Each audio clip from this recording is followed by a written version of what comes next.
நடைபெறுகின்ற சட்டமன்ற தேர்தலில் அனைத்து இந்திய அண்ணா திராவிட முன்னேற்ற கழகத்தின் தலைமையிலான தேசிய ஜனநாயக கூட்டணி மிகவும் பலமாக களத்தில் மக்கள் மனதில் அதிலும் குறிப்பாக பெண்கள், பெற்றோர்கள், விவசாயிகள், நெசவாளர்கள், இளைஞர்கள், அரசு ஊழியர்கள், மீனவர்கள் போன்று அனைத்து உழைக்கின்ற வர்க்கம் எங்களுக்கு மிகப்பெரிய ஆதரவு அளித்து வருகிறது. களத்திலே நாங்கள் செல்லுகின்ற பொழுது திமுகவுக்கு எதிரான மிகப்பெரிய ஒரு அலை, பேரலை, இன்னும் 10 நாளில் அது சுனாமியாக மாறி எங்கள் அணிக்கு மிகப்பெரிய வெற்றியை தரும். செல்லுகின்ற இடமெல்லாம் எங்களுக்கு அனைத்து மக்கள், குறிப்பாக பெண்கள் அவ்வளவு ஆதரவு கொடுக்கிறார்கள். இந்த தேர்தலில் எங்கள் கூட்டணி குறைந்தது 200 தொகுதிகள் வெற்றி பெறும். இது ஏதோ ஒரு எண்ணிக்கை சொல்லணும்னு இல்லை, உண்மையான நிலவரம் இதுதான். முதலமைச்சர் ஸ்டாலின் அவர்கள் இன்னும் இந்த தேர்தல் நாடாளுமன்ற தேர்தல் என்று நினைத்துக் கொண்டிருக்கின்றார். நாடாளுமன்ற தேர்தல் முடிந்து 2 ஆண்டுகள் ஆகின்றனர். நாடாளுமன்ற தேர்தல் தான் ஸ்டாலின் அவர்களுக்கும் மோடி அவர்களுக்கும் போட்டி, ஸ்டாலின் அவர்களுக்கும் பிஜேபி அவர்களுக்கும் போட்டி. இது சட்டமன்ற தேர்தல். இது ஸ்டாலின் அவர்களுக்கும் எடப்பாடி பழனிசாமி அவர்களுக்கும் தான் போட்டி. இங்கே பிஜேபி பற்றி உங்களுக்கு என்ன பயம் முதலமைச்சர் அவர்களே? நிகழ்காலத்திற்கு வாங்க. கடந்த காலம் முடிஞ்சு போச்சு, நாடாளுமன்ற தேர்தல் முடிஞ்சிடுச்சு. இது சட்டமன்ற தேர்தல். இது உங்களுக்கும் எடப்பாடி பழனிசாமி அவர்களுக்கும் தான் போட்டி. இன்னும் பிஜேபி வந்துருவாங்க, பிஜேபி பத்தி பூச்சாண்டினா என்ன பயம் உங்களுக்கு? களத்தில் என்ன பேசுறாங்க திமுக? கடந்த சாதனைகளை பத்தி பேசுறாங்களா? தர்மபுரியில் ஒரு திமுக வேட்பாளர், பாலக்கோடு வேட்பாளர் ஒரு சுவரொட்டி ஓட்டுறார். என்ன சுவரொட்டினா 8000 ரூபாய் கூப்பன். அதாவது திமுக வேட்பாளர்களுக்கு ஸ்டாலின் அவர்கள் மீது நம்பிக்கை இல்லை, திமுக கடந்த 5 ஆண்டு காலம் ஆட்சி மீது நம்பிக்கை இல்லை, திராவிட மாடல் மீது நம்பிக்கை இல்லை, திமுகவுடைய தேர்தல் அறிக்கையை பற்றி நம்பிக்கை இல்லை, எதை பத்தியும் நம்பிக்கை இல்லை. ஆனா 8000 ரூபாய் கூப்பன் கொடுக்க போறாங்களாம். அதுதான் சுவர் ஒட்டியாக, போஸ்டராக ஒட்டி கொண்டு வருகிறார்கள் என்றால் இதிலிருந்து தெரியுது திமுகவுடைய நிலை, திமுக கூட்டணியுடைய நிலை. 5 ஆண்டு காலம் தமிழ்நாட்டை சீரழித்து, பெண்களை மானபங்கம் செய்து, குழந்தைகளை கொடூரமான முறையிலே கொலை செய்து, ஊழல் கொள்ளையடித்து, சமூக நீதிக்கு எதிராக செயல்பட்டு, விவசாயிகளை தற்கொலை செய்ய வைத்து, விவசாயிகளை குண்டர் சட்டத்திலே அடைத்து, நெசவாளர்கள் என்று வறுமையில் ஏறிக் கொண்டிருக்கின்றார்கள். அரசு ஊழியர்களை எல்லாம் ஏமாற்றிய திமுகவை நிச்சயமாக மக்கள் புறக்கணித்து விட்டார்கள். எங்களுக்கு மிகப்பெரிய ஆதரவு. அதே வேளையிலே இது திருவண்ணாமலை மாவட்டம். திருவண்ணாமலை மாவட்டத்தில் ஒரு அமைச்சர், முதலமைச்சருக்கு நெருக்கமான ஒரு அமைச்சர், இந்த அமைச்சர் இந்த மாவட்டத்தில் எந்த ஒரு நல்ல திட்டமும் கொண்டு வரல. அடிப்படையில் இந்த மாவட்டம் பிரிக்கப்பட வேண்டும் என்று மக்களுடைய நீண்ட நாள் கோரிக்கை. இந்த மாவட்டத்தில் உள்ள வடக்கு, வேலூர், ராணிப்பேட்டை, திருப்பத்தூர் மாவட்டமாக பிரிக்கப்பட்டிருக்கிறது. கடந்த கால எடப்பாடி பழனிசாமி அவர்கள் ஆட்சி காலத்தில் இந்த மாவட்டத்தில் உள்ள கிழக்கு பகுதி காஞ்சிபுரம், செங்கல்பட்டாக பிரிக்கப்பட்டிருக்கிறது. இந்த மாவட்டத்தில் தெற்கு பகுதி விழுப்புரம், கள்ளக்குறிச்சி மாவட்டமாக பிரிக்கப்பட்டிருக்கிறது. பிறகு இந்த மாவட்டம் மட்டும் ஏன் பிரிக்கல? என்னன்னா இந்த அமைச்சருடைய ராஜ்யம் குறைஞ்சிடுமா? வெக்கக்கேடுதெல்லாம் எந்த காலத்தில் இருக்கிறோம் நம்ம? தமிழ்நாட்டிலே 2வது பெரிய மாவட்டம் திருவண்ணாமலை மாவட்டம் பரப்பளவில். அப்போ இந்த மாவட்டம் 160 கிலோமீட்டர் இருக்குது. செங்கம் ஒரு பக்கம், தூசின்னு ஒரு ஊர் பக்கம், காஞ்சிபுரம் பக்கத்தில். மக்கள் அவதிப்படணும். இவர் பத்தி கவலை இல்லை, அதெல்லாம் இதை பத்தி கவலை இல்லை. அவர் ஒரு ராஜ்யம் இருக்கணுமா, அதுல கொள்ளடிக்கணுமா? அப்போ ஒரு அமைச்சராக நினைக்கல, மற்றவங்களை இழிவா பேசுறது, அவமானப்படுத்துவது. மற்ற உழைக்கின்ற அவருக்கு அதாவது அந்த திமுக இன்னைக்கு பட்டியலின மக்கள், உழைக்கின்ற மக்கள், பட்டியலின மக்களும், வன்னியர் மக்கள், யாதவர் சமுதாயம், முதலியார் சமுதாயம் போன்ற சமுதாயங்கள் எல்லாம் இவருக்கு இன்னைக்கு அடிமையா வாழ்ந்துட்டு இருக்கிறாங்க இந்த மாவட்டத்தில். அப்ப என்ன சமூக நீதி பத்தி பேசுறீங்க நீங்க? ஒரு வளர்ச்சி இல்ல இந்த மாவட்டத்தில். இந்த அமைச்சர் தான் விவசாயிகளை 7 பேரை குண்டர் சட்டத்தில் போட்டிருக்காங்க. ஹிட்லர் கூட அப்படி பண்ணல. ஹிட்லர் கூட விவசாயிகள் ஒண்ணும் பண்ணல. ஆனா ஹிட்லரோட மோசமா இந்த அமைச்சர் விவசாயிகளை குண்டர் சட்டத்தில் போடுறாருன்னா எந்த அளவுக்கு மக்கள் மீது, விவசாயிகள் மீது, நமக்கு உணவளிக்கின்ற கடவுள் விவசாயிகள் மீது வன்மமாக இருக்கின்ற ஒரு அமைச்சர். அவருடைய நோக்கமே பணம் பணம் பணம் கொள்ளடிக்கணும், வேற எதுவுமே கிடையாது. இவருடைய ஊழல் பட்டியல் பெரிய பட்டியல் இருக்கு. சென்னையில ஐஐடிக்கு எதிர்க்க ஒரு மேம்பாலம் கட்டினாங்க. அதுல 2வது நாள் நான் போனேன். ரோலர் கோஸ்டர் மாதிரி இருக்குது. உடனே ட்வீட் போட்டா அன்னைக்கு அடுத்த நாளே அந்த கான்கிரீட் மேம்பாலத்தை தார் வச்சு பூசுறாங்க. உத்தண்டி டு திருவான்மியூர் அந்த மேம்பாலம் பாத்தீங்கன்னா 1400 கோடி தான் மதிப்பு. 2100 கோடி மதிப்பு போட்டு அதுல பார்ட்டிசிபேட் பண்ற கான்ட்ராக்டர் எல்லாம் மிரட்டி விட்ரா பண்ண சொல்லி டிஸ்குவாலிஃபை பண்றது. பட்டியல் ஏகப்பட்ட பட்டியல் போயிட்டு இருக்கு.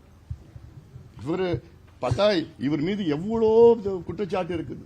இவருடைய பர்த் சர்டிபிகேட், இவர் வேட்புமனு தாக்கல் பண்ணிருக்கிறார். இவ்வளவு பல காலமா முதல் வேட்புமனு தாக்கல் செய்யல. இவருடைய பிறந்த ஆண்டு 1945 கொடுத்திருக்கிறாரு. அடுத்தது 1950 கொடுக்கிறாரு. அடுத்து 1951 கொடுக்கிறாரு. அதன் பிறகு 1950 மறுபடியும் கொடுக்கிறாரு. அதன் பிறகு 1951 கொடுக்கிறாரு. இதுவே ஒரு ஃப்ராடு தானே? இது ஏமாத்துறது தானே? இதெல்லாம் இப்படி ஏமாத்தி இங்க இருக்கிற மக்கள் எல்லாம் அடக்கி ஒடுக்கி, திருவண்ணாமலை கோவில் இருக்கு, அண்ணாமலையார் கோவில் இருக்கு,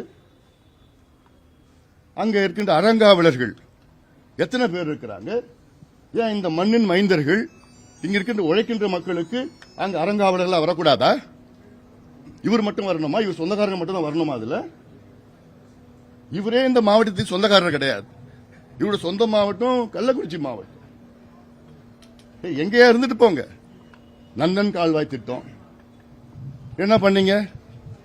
அது அமைச்சர் சொல்றாரு, ஏவாவேலு சொல்றாரு, நந்தன் கால்வாய் திட்டம் அன்புமணிக்கு 3 வயசு இருக்கிறப்போ நாங்க அந்த திட்டத்தை அறிவிச்சோம். இன்னைக்கு அன்புமணிக்கு 57 வயசு ஆகுது. 54 வருஷமா என்னத்தையா பண்ணிருக்கீங்க?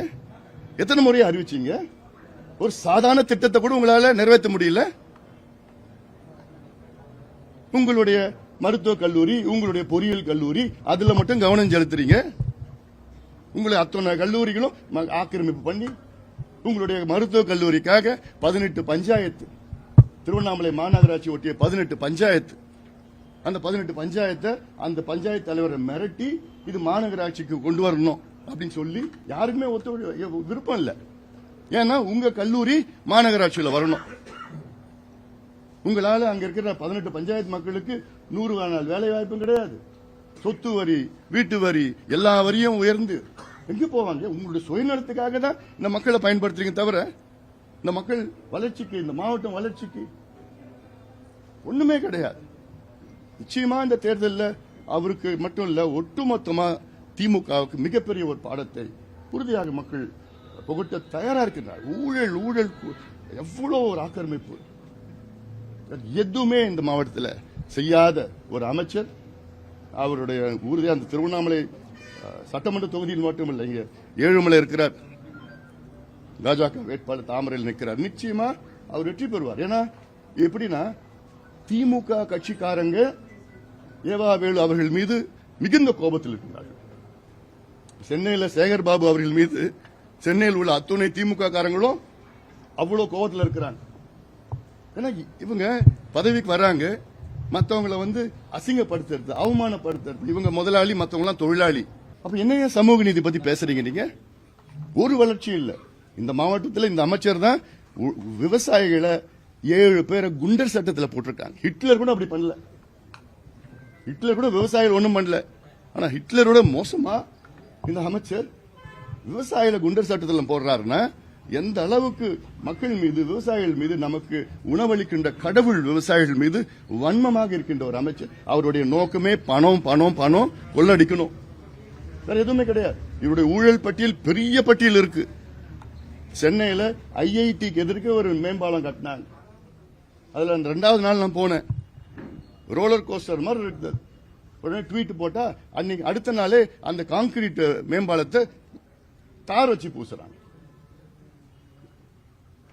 உத்தண்டி டு திருவான்மியூர் அந்த மேம்பாலம் பாத்தீங்கன்னா 1400 கோடி தான் மதிப்பு.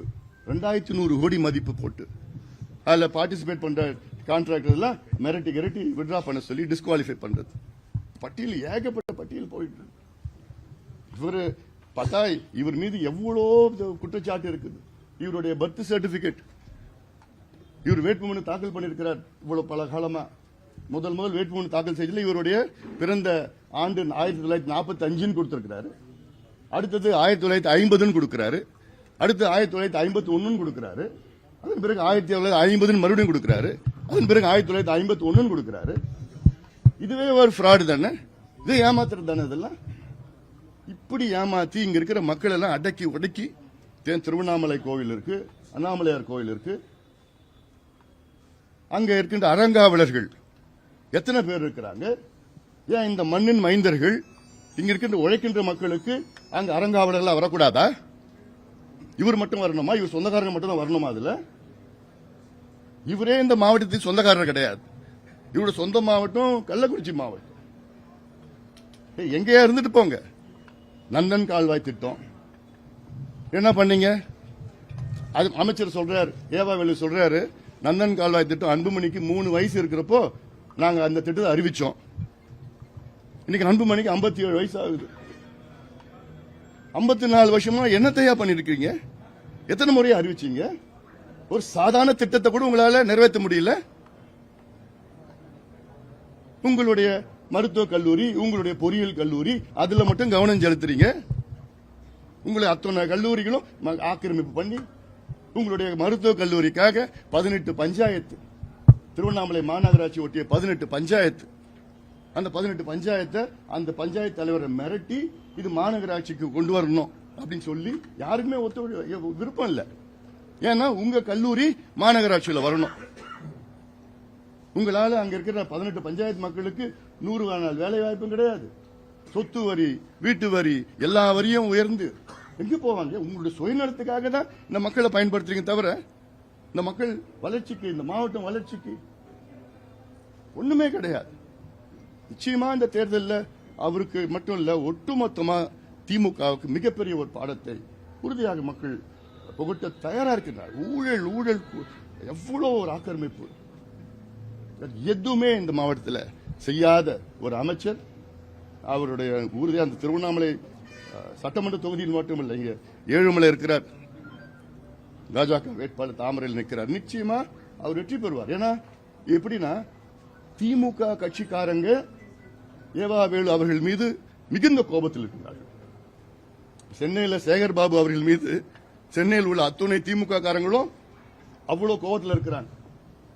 ஏன்னா இவங்க பதவிக்கு வராங்க, மற்றவங்களை அசிங்கப்படுத்துறது, அவமானப்படுத்துறது, இவங்க முதலாளி மற்றவங்களாம் தொழிலாளி, அந்த நிலையை கொண்டு வரதுல அது யாரும் ஏத்துக்க மாட்டாங்க. சுயமரியாதையுடன் யாரும் ஏத்துக்க மாட்டாங்க. இது சொல்றதுக்கு யாரும் இல்லை. ஏன்னா இவங்கெல்லாம் முதலமைச்சருக்கு நெருக்கமானவங்க, முதலமைச்சருடைய கிச்சன் கேபினெட், முதலமைச்சர் வீட்டுக்கு போறவங்க, வீட்டுல இந்த கிச்சன் கேபினெட்ல எல்லாமே நெருக்கமானவங்க. இதுதான் முதலமைச்சர், இதான் நிர்வாகம், தமிழ்நாட்டு நிர்வாகம். 4 வார்த்தையில சொல்லலாம். 4 அமைச்சர்கள், ஏவாவேலு அவர்கள், சேகர் பாபு அவர்கள், நேரு அவர்கள், செந்தில் பாலாஜி அவர்கள். அவர் அமைச்சரா இல்ல, ஆனாலும் அது அமைச்சரோட பெரிய பதவி அவருக்கு. அப்போ இதை வச்சுக்கிட்டு முதலமைச்சர் என்ன சொல்ல போறார், என்ன செய்ய போறார், என்ன பண்ணீங்க நீங்க? முதலமைச்சர் நீங்க சாதனைகளை சொல்லி நீ ஓட்டு கேளுங்களேன். என்ன சாதனைகள் சொல்றீங்க? சொல்றதெல்லாம் பிஜேபி பிஜேபி பிஜேபி, இதான் உங்க சாதனையா? இது சட்டமன்ற தேர்தல். முதலமைச்சர் அவர்களே, கடந்த 5 ஆண்டுகள் என்ன சமூக நீதியில் என்னத்தை செஞ்சீங்க? பெண்கள் பாதுகாப்பு என்ன செஞ்சீங்க? கஞ்சா ஒழிப்புக்கு என்ன செஞ்சீங்க? மது ஒழிப்புக்கு என்ன செஞ்சீங்க? வேலைவாய்ப்பு உருவாக்குவது என்ன செஞ்சீங்க? விவசாயிகளுக்கு என்ன, நெசவாளர்களுக்கு என்ன, அரசு ஊழியர்களுக்கு என்ன, மருத்துவர்களுக்கு எல்லாமே வீதியில போராடிட்டு இருக்கிறாங்க. உங்க தேர்தல் அறிக்கையில முதலமைச்சர் அவர்களே, உங்கள் தேர்தல் அறிக்கையில ஏன் ஒரு இடத்துல கூட மதுவை பத்தி பேசல? உங்க தேர்தல் அறிக்கையில ஏன் ஒரு இடத்துல கூட போதைப் பொருட்களை ஒழிப்போம் என்று ஒரு வார்த்தையுடன் சொல்லல. ஏன், என்ன காரணம்? அப்போ நீங்க மது விலக்கு, மது ஒழிப்பு அதை பத்தி நீங்க மறந்துட்டீங்களா, இல்ல அதை விட்டுட்டீங்களா, இல்ல தமிழ்நாட்டு மக்கள் இளைஞர்கள் எப்படி நாசமா போனாலும் போட்டோம்னு விட்டுட்டீங்களா? தமிழ்நாடு இளைஞர்கள் போதையில தள்ளாடட்டும், போதையில அழிஞ்சு போட்டோம்னு அந்த நினைப்பு உங்களுக்கு இருக்கா முதலமைச்சர் அவர்களே? அதை பத்தி உங்க தேர்தல் அறிக்கையில ஒரு வார்த்தை கூட இல்ல. இது எவ்வளவு பெரிய பிரச்சனை. தமிழ்நாட்டில் உள்ள கொலை, கொள்ளைகள், கற்பழிப்பு, பாலியல் கொடுமை, பெண்களுக்கு எதிரான கொடுமைகள், குழந்தைகளுக்கு எதிரான கொடுமைகள் எல்லாம் எதனால் நடக்குது? மதுவும் கஞ்சா போதைப் பொருட்களால் தான் நடக்குது. 100 விழுக்காடு.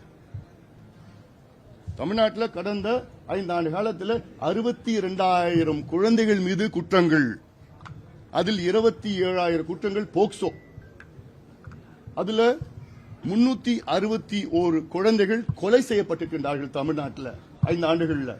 அதுல 38 குழந்தைகள் பாலியல் வன்கொடுமை செய்து கொடூரமான முறையிலே கொலை செய்யப்பட்டிருக்கின்றார்கள். 38 குழந்தைகள். கடந்த 5 ஆண்டு காலத்தில் 44,000 பெண்களுக்கு எதிரான குற்றங்கள் தமிழ்நாட்டில் நடைபெற்றிருக்கிறது. இதெல்லாம் நான் சொல்றது தெரிஞ்சது வெறும் 10% தான். தெரியாதுதான் 90%. வெளியில யாரும் சொல்லல. சொன்னா அவங்க குடும்பம் பிரச்சனையாடும், குடும்பம் போடும் அப்படிலாம் நினைச்சிட்டு இருக்காங்க. அவங்கள ஒரு நாளைக்கு தமிழ்நாட்டில் இந்த 5 ஆண்டு காலத்தில் ஒரு நாளைக்கு 5 கொலைகள், ஒரு நாளைக்கு 25 பெண்களுக்கு எதிரான குற்றங்கள், ஒரு நாளைக்கு 35 குழந்தைகளுக்கு எதிரான குற்றங்கள் தமிழ்நாட்டில் நடைபெற்றுக் கொண்டிருக்கிறது, நடந்திருக்கிறது. இதுதான் திராவிட மாடல், இதுதான் திமுக ஆட்சி, இதுதான் முதலமைச்சர் ஸ்டாலினுடைய ஆட்சி. கொடுங்கோல் ஆட்சி, மக்கள் விரோத ஆட்சி, பெண்களுக்கு எதிரான ஆட்சியை அகற்ற வேண்டும் என்று நாங்கள் எல்லோரும் ஒன்று சேர்ந்திருக்கின்றோம். எங்களுடன் தமிழ்நாட்டில் உள்ள அனைத்து தரப்பு மக்களும் இன்று எங்களுடன் கைகோர்த்திருக்கின்றார்கள். அதில் உறுதியாக எங்களுக்கு மிகப்பெரிய வெற்றி மக்கள் கொடுப்பார்கள். கேள்வி, எடப்பாடி பழனிசாமி அவர்கள் அவர்களுடைய தேர்தல் அறிக்கையில், அதிமுக தேர்தல் அறிக்கையில் தெளிவாக சொல்லியிருக்கின்றார்கள். அதிமுக ஆட்சி வந்த பிறகு படிப்படியாக நாங்கள் மதுவிலக்கை கொண்டு வருவோம் என்றும், அது மட்டுமல்ல போதை ஒழிப்புக்கு தனி பிரிவை உருவாக்கி போதைப் பொருட்களை உடனடியாக நாம் ஒழிப்போம் என்று அதிமுக தேர்தல் அறிக்கையில் இருக்கிறது. திமுக அதை பத்தி ஒரு வார்த்தை கூட இல்லை. தப்பி தவறி எடப்பாடி பழனிசாமி முதலமைச்சர் 6 மாசத்துக்கு மேல அவ்வளவு பயிர் இருக்க முடியாதுன்னு சொல்லி திரும்ப அவ்வளவு சொல்லியிருக்காரு. அவர் நிலையே ரொம்ப பாவமா இருக்குங்க அந்த கூட்டணியில. அதனால அவரை பத்தி இதெல்லாம் பேச வைக்கிறாங்க. அவங்க கட்சிக்குள்ள குழப்பம், அவங்க கட்சிக்குள்ள திமுகவுடைய ஆதிக்கம், அவருக்கு திமுக கூட்டணியில் மரியாதை கிடையாது. அவருக்கு மட்டும் இல்ல, திமுகவில் பட்டியலின மக்களுக்கு ஒரு துளியும் மரியாதை கிடையாது. பட்டியலின மக்களுடைய வாக்கு மட்டும்தான் திமுக பயன்படுத்திக் கொள்ளுது. வாக்கு வங்கியை தான் பார்த்துட்டு இருக்காங்க திமுக பட்டியலின மக்களை. ஆனா ஒரு மரியாதை, ஒரு எதுவுமே கிடையாது. அமைச்சர் வேலுவின் முதல் மகன் தற்போது தேர்தல் பரப்புரையில் ஈடுபட்டு வர்றாரு, அதை நீங்க எப்படி பாக்குறீங்க? அதாங்க இப்போ இவர் தானே ஏவா வேலு தானே திருவண்ணாமலை மாவட்டத்துடைய மன்னர். சம்பவராயர், காடவராயர்லாம் போயிட்டு இப்போ ஏவா வேலு தான் திருவண்ணாமலை மாவட்டத்துடைய மன்னர். அடுத்தது மன்னருடைய மகன் அடுத்தது வரணும். இது என்ன மக்கள் ஆட்சியா, மன்னர் ஆட்சி? அதெல்லாம் யாருன்னா வரட்டும், தப்பு கிடையாது. ஆனால் மற்றவர்களுக்கு வாய்ப்பு கொடுங்க. உழைக்கின்ற இந்த மண்ணின் சொந்தக்காரர்கள், மண்ணின் மைந்தர்கள், இங்க பட்டியலின மக்களா இருந்தாலும் சரி, முதலியார் சமுதாயம் இருந்தாலும் சரி, வன்னியர் சமுதாயம் இருந்தாலும் சரி, யாதவர் சமுதாயம் இருந்தாலும் சரி, கொடுங்க, வாய்ப்பு கொடுங்க. நீங்க எஜமான் இவங்கெல்லாம் உங்களுக்கு அடிமை போன்ற ஒரு தோற்றத்தை இங்க திருவண்ணாமலையில் உருவாக்கி இருக்கிறீங்க. ஜனநாயகம் படத்தினுடைய படம் ரிலீஸ் ஆயிருக்கு. நல்லா இருக்கா? தமிழ்நாடு முதலமைச்சர் போற இடங்கள்லாம் முடிச்சு. அதாவது நீங்க சொல்ற இந்த படத்தை எடுத்ததற்கு காரணமே இந்த தேர்தலை நோக்கி தான் இந்த படத்தை எடுத்திருக்கிறாங்க. இந்த திரைப்படம் ஏதோ ஒரு 3-4 மாதத்துக்கு முன் வந்திருக்கணும். அதுல சட்ட சிக்கல், அரசியல் சிக்கல் எல்லாம் அந்த படம் வெளியிட முடியல.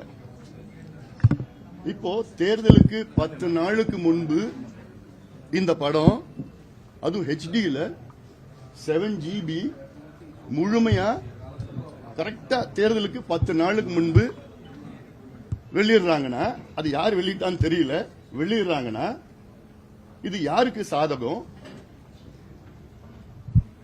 எதுக்கு இந்த படம் எடுத்தாங்க? இந்த தேர்தலுக்காக எடுத்திருக்காங்க. இப்ப யார் வெளியிட்டு இருக்கிறாங்க அது தெரியல, அது கண்டுபிடிக்கணும். இந்த படம் இவங்களுக்கு எதிரா, ஆளுங்கட்சிக்கு எதிரா, அப்புறம் எங்க கூட்டணிக்கு எதிரா எல்லாமே இருக்கு அந்த படத்துல இருக்குன்னு அது மாதிரி ஒரு தோற்றத்தை ஒரு 4 மாதத்துக்கு முன்பு சொன்னாங்க. தெரியல எனக்கு அது என்ன நடக்கு என்ன இருக்குன்னு தெரியல. அப்போ இதுல சிபிஐ விசாரணை வேணும். சிபிஐ விசாரிச்சா யாரு வெளியிட்டு இருக்கான்னு சுலபமா தெரிஞ்சிட போகுது. ஆனா அது சிபிஐ விசாரணை எப்போ வரும், அது அறிவிச்சு அது விசாரிச்சு அது வரத்துக்கு அதுக்குள்ள தேர்தல் முடிஞ்சிடும். அதனால இப்போ அதுவும் 7GB HDல, அதாவது எல்லாத்துக்கும் ஒரு வாட்டர் மார்க் இருக்கும். ப்ரொடியூசருக்கு ஒரு வாட்டர் மார்க் இருக்கும், டைரக்டருக்கு ஒரு வாட்டர் மார்க் இருக்கும், எடிட்டிங் வாட்டர் மார்க், எல்லா வாட்டர் மார்க்லாம் இருக்கும். அவங்க தான் வச்சிருக்கிறாங்க, அது வச்சிருக்க முடியும். அதனால மற்றதெல்லாம் உங்களுடைய யூகத்துக்கு நான் விட்டுறேன். நான் முதலமைச்சர் போற இடங்கள் எல்லாம் மக்கள் வரவேற்பு பார்த்தாக்கா 234 தொகுதிகளில் பயங்கரமா இருக்குப்பா, அப்பா பயங்கரமா இருக்குப்பா. ஒருத்தரும் வாயை திறக்காம அப்படியே நின்று பார்த்துட்டு இருக்காங்க. எல்லாம் கூட்டின கூட்டம் தான், 200-300 கொடுத்து கூட்டின கூட்டம் அப்படிதான் இருக்கும். எங்க கூட்டத்தெல்லாம் பாருங்களேன், அப்படி குதிச்சு ஆரவாரமா இளைஞர்கள்லாம் அப்படி குதிச்சு அவ்வளவு இருக்கிறாங்க. முதலமைச்சர் கூட்டத்தில் யாராவது ஒருத்தர் வாயை திறக்கிறாங்களா? ஏதோ முதலமைச்சர் ஏதோ பாக்குறாரு, படிக்கிறாரு, சொல்றாரு, அப்படியே பார்த்துட்டு ரைட் ஓகே அங்க வச்சுக்கிறோம், 23ஆம் தேதி வச்சுக்கிறோம், அப்படிதான் வீட்டுக்கு போய் பாக்குறாங்க. தருமபுரியில நாளைக்கு மருத்துவர் ஐயா முதல் பிரச்சாரத்தை ஆரம்பிக்கிறாரு. தனது மருமகளை எதிர்த்து பிரச்சாரத்தை பண்ண போறாரு. அது உங்களுக்கு என்ன பாதிப்பு ஏற்படுத்துமா, எப்படி நீங்க பாக்குறீங்க? போக போக தெரியும். விஜயோடைய தேர்தல் பிரச்சாரம் தொடர்ந்து ரத்தாகிற மாதிரி ஒரு தகவல் இருக்கு. அதை பத்தி உங்களுடைய நிச்சயமா எல்லாருடைய பிரச்சாரமும் இந்த நேரம் குறுகிய காலம் தேர்தலுக்கு இருக்கு. யாருடைய பிரச்சாரமும் ரத்தாக கூடாது. இது தேர்தல் என்பது ஒரு ஜனநாயக கடமை. அது காவல்துறை யாருக்காவது கொடுக்கணும், ப்ரொடெக்ஷன் கொடுக்கணும், பாதுகாப்பு கொடுக்கணும், அனுமதி கொடுத்துதான் ஆகணும். இது காவல்துறையோட கடமை. இது இங்க இவ்வளவு கூட்டம் வந்துரும் அப்படி வந்துரும் போதுன்னா இது தேர்தல். யார் வேணா வரலாம், எங்க வேணா பிரச்சாரம் பண்ணலாம். காவல்துறை சொன்ன இடத்துல தான் பிரச்சாரம் பண்ண போறாங்க. அதனால அனுமதி கொடுத்துதான் ஆகணும். திருவண்ணாமலையில தேர்தல் நேரத்தில் 2 இடங்கள்ல வருமான வரித்துறை சோதனையாக நடைபெற்றிருக்கு. அது பற்றி எந்த தகவலுமே வரல. அதுலயும் குறிப்பா ஒரு மிகப்பெரிய ஒரு நகை கடையில ஒரு வருமான வரித்துறை சோதனை 4 நாட்கள் நடந்திருக்கு. எந்த ஒரு தகவலுமே வெளியே வராத சூழ்நிலையில நீங்க இதை எப்படி பார்க்கணும்? சரி, நீங்க சொன்ன எனக்கே இப்பதான் தெரியுது நீங்க சொன்ன செய்திகள். நிச்சயமா ஏதாவது இந்த தேர்தல் என்பது, தமிழ்நாட்டில் தேர்தல் என்பது, அதாவது இந்த திருமங்கலம் ஃபார்முலாவில் தொடங்குது திமுக. திருமங்கலம் ஃபார்முலா, அதுக்கப்புறம் மற்ற ஃபார்முலா எல்லாம் போய் தேர்தல்னா இப்ப என்ன எல்லாம் பணத்துக்கு கொள்ளடிச்ச பணத்தை தேர்தல் நேரத்தில் வாக்குகளுக்கு பணத்தை கொடுத்து வாங்குற சூழல் தமிழ்நாட்டில் ஒரு கலாச்சாரம் திமுகவால் வந்திருக்கிறது. இதை தடை செய்ய வேண்டும். வருமான வரித்துறையும் அமலாக்கத்துறையும் இதில் கண்காணித்து யார் யார் பணம் கொடுக்குறாங்களோ, எங்கெங்க பணம் இருக்குதோ அதெல்லாம் அதிக அளவில் பிடிக்க வேண்டும். அது திருவண்ணாமலை மாவட்டத்தில் தான் திமுகவுடைய பொருளாளர் இருக்கார்.